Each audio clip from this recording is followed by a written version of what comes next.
Hello everyone, thank you for stopping by. For me to start the ruffles, this is just all I do. I start by pleating the materials together. By the way, the length of the material I'm using is 72 inches. That is 2 yards of material by 45, so 72 by 45. That's just what I'm using. And the first thing I did, as you can see, is just pleat the part together. The part I just finished pleating together now happen to be the shortest part, so I'm done pleating the shortest part together. Usually when I'm making my ruffles, I just make sure that the part I'm going to use for the ruffles is longer than the part I'm going to pleat. You understand? So this part I'm using for the ruffles now, I'm just pleating it together, and the pleating of that part is very important because that is what is going to form the ruffles that you need. So you need to spend your time to pick it together, as in fold it together. That's what I mean by picking, as in fold it. The way you see that I folded the first part, so you are going to fold the second part the same way, just like you see now. Then I simply use my needle and thread, and then I tied it together. So you can see by the time I'm now opening, you can see already it is not it's already coming out beautifully, because it's already forming the ruffles on its own. So that is because of the pleat I did. So the next thing I'm going to do to start setting the ruffles, remember the shape is going to be like a moon shape, half moon shape. Actually, it's going to be like half moon shape. So I will open this material now, and then I'll rest it backward. So when I'm resting it backward, I'm just going to use my needle and thread. First of all, I will secure a part of the material and make sure that my needle and thread is well secured at the beginning. After which, I'll just do loose stitches with the height that I'll be taking. I'll be working with a certain height. So if you are going to do the practical for this, the height that you will be working with actually depend on what you want. Yes. So, and remember, it's going to be like half moon shape. So because of that, I will be conscious of the center part. That is to say, I will be raising that part higher. I will raise it higher.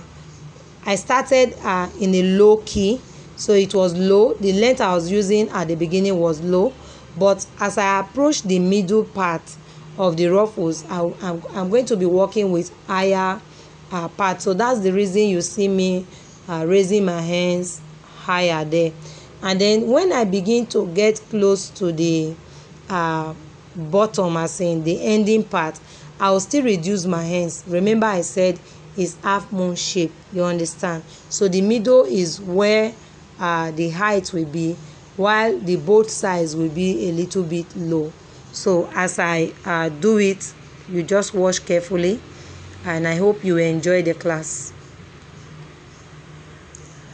Before I forget, for those that are yet to subscribe to my channel, let me give you kisses.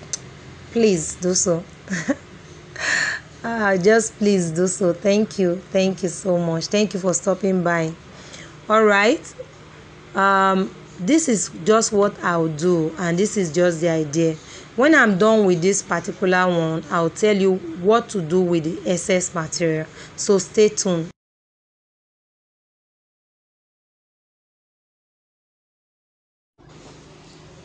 Okay, so I'm done with the first part, and you can see that I did the folding all the way to the bottom part.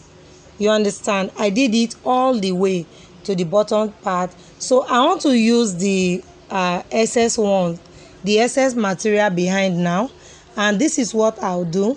I'll simply, the same way I raised the first one is the same way I'm going to raise the one at the back now.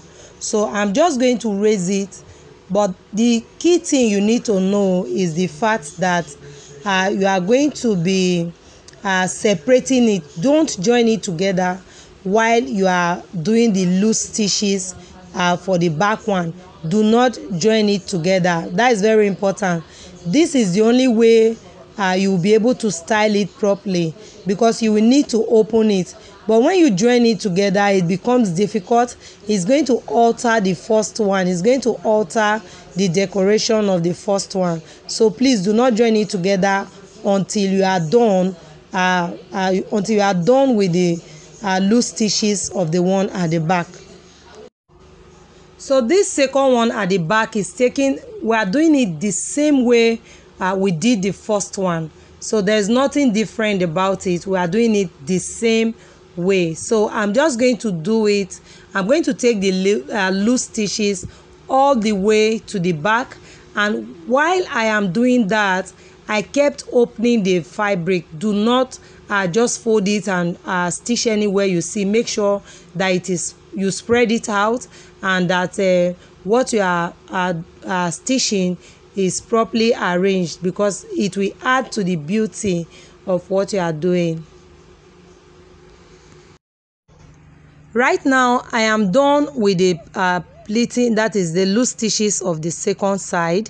I am done with it. So the next thing I'm going to do is check for the excess materials after these loose stitches. Now definitely everything cannot just finish, you understand. So I'm just going to check what I'm supposed to do with the excess materials. So what I'll do with the excess materials is that I'm going to use some of it to cover the back if there is any part that is rough. Yes, so when I'm using my thread and needle to do my adjustment and make sure that I'm doing the folding, curving it out to bring out the roses that I need, once I am done with that, you'll see that behind it there seems to be some kind of rough work from the thread. So it will be necessary or of importance that you cover it.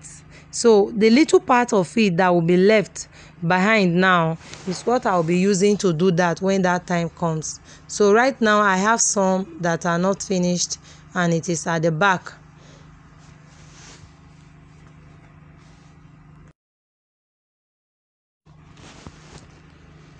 Okay, it is time to style it. I'm going to style it now, and you can see now that at this point you see where I folded. You can see I'm opening it.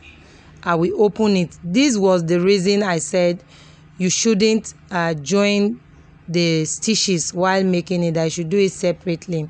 So when I open, I will tack it backwards. I'll continue again, go to the next part, and then you can see I always leave my thread behind.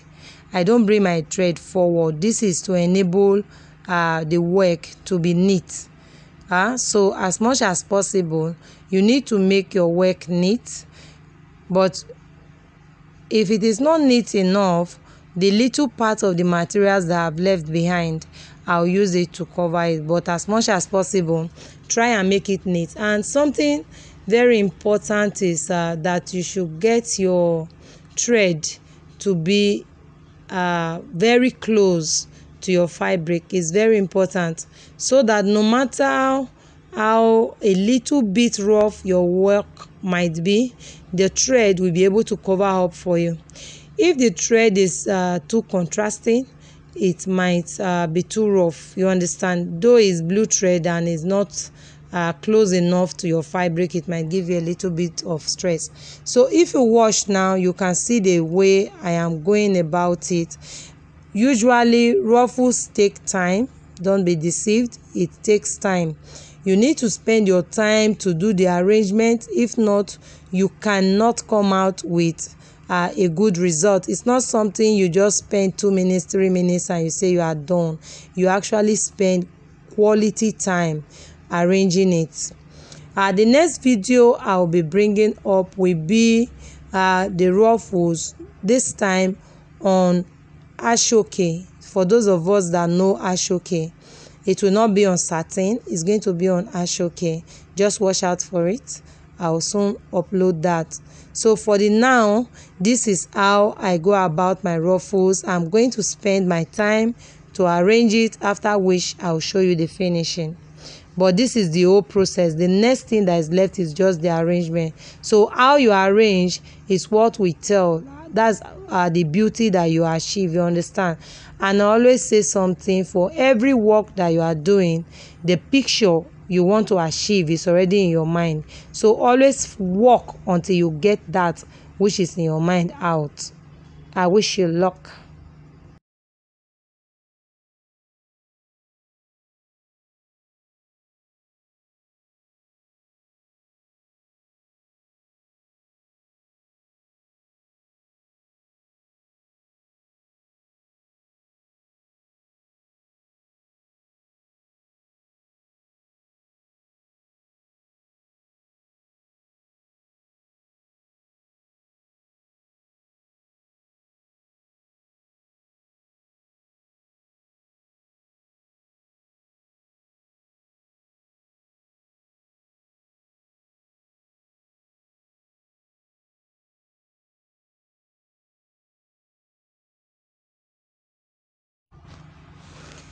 So after cutting it from the back to separate the handles, you take your time again and arrange the parts to arrange the handles back, you understand, so that you have that beautiful fold, that beautiful pleat from it. So it's very important that you arrange it, and you can see the shape already, how it curved, and from low high and then back low. So you see it is so beautiful. This is just it. The next thing I'll do is that I'm just going to prepare the base, and then I'll fix it to the base. So I am just going to fix it to the base quickly, and that will be all for today's class. Thank you for stopping by. I love you. Please do subscribe if you are yet to do so. Have a nice day.